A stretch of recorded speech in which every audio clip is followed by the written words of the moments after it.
Siyempre, ayan, kinikilala na tayo. Dapat ma-maintain natin. Hindi na Yes, tayo opo. bumaba sa number 2. Ang Opo. gusto natin, sa top na.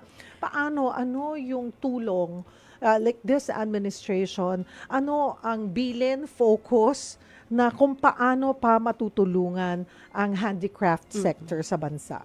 Ngayon po sa kasalukuyan, meron tayong product development program sa SITEM. So, doon po nagtatalaga tayo ng mga product designers na tutulong sa ating mga MSMEs, sa ating mga exporters na lalo pang pagandahin at makapag-design ng mga bagong product na tatangkilikin sa abroad. So, tuloy-tuloy po yung ganong suporta natin sa ating mga exporters.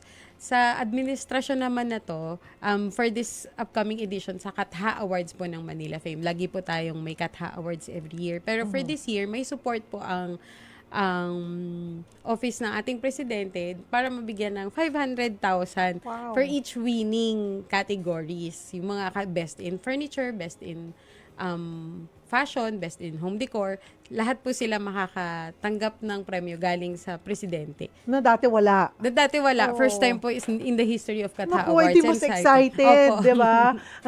Mas excited yung ating mga kababayan.